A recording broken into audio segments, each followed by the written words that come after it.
بازگەیەکە ماوەی 10 ڕۆژە ڕێگا بە هیچ هاتوچۆیەکی ئۆتۆمبیلی بار هەڵگرەکان نادات. تەواوی جموجۆڵی بازرگانی وەستاندووە.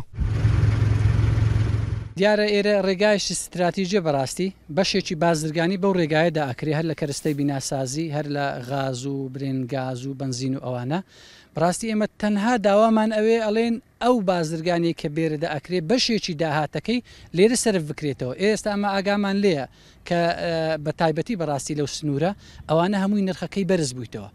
هەدەفی ئێمە ئەوە نییە بەرزبوونەوەی ئەو نرخە، بەڵام تەنها ئێمە گوشارێکە ئەیکەین تاوەکو حکوومەتی هەرێم بە پیرمانەوە بێت و بتوانی ئاوڕێک لەو خەڵکە بداتەوە ڕێگایەکەمان بۆ چاکات.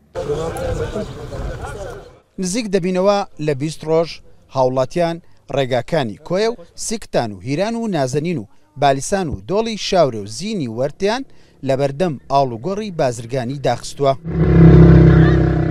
لە نێوان پارێزگای سلێمانی و پارێزگای هەولێر. چەندین ڕێگای سەرەکی داخراو لە نێوان پارێزگای هەولێر و پارێزگای سلێمانی، بنمونە ڕێگای کۆیە، ڕێگای سماخولی، ڕێگای هیران، ڕێگای شاورێ و زینی وەرتێ، ڕێگای بالیسان ئەوەشی هاتە سەر.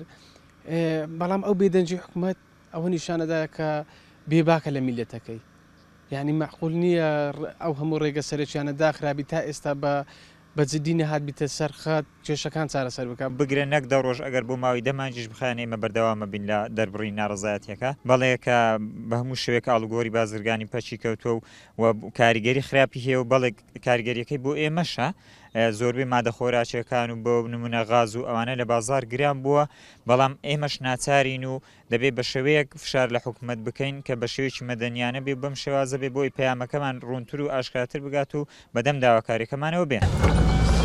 داخستنی ئەو ڕێگا سەرچیانە کاریگەری کردوتە سەر نرخی کەرستەی بینەسازی و غازی ماڵان و هەندێک لەو کاڵا و پێداویستیانەی سەرچاوەی سەرەکیان پارێزگای سلێمانیە. ماوەی 10 ڕۆژە دانیشتوانی ناحیەی بالیسان بەردەوامن لە داخستنی ڕێگای سەرەکی نێوان پارێزگای هەولێر و پارێزگای سلێمانی لە بەردەم ئۆتۆمبیلە باری هەڵگرەکان. تا ئێستا حکوومەتی هەرێم بە دەنجانەوە نەچووە و گوێ لە داواکاریەکانیان نەگیراوە. ئیسماعیل عوسمان، کورسات نیوز، ناحیەی بالیسان.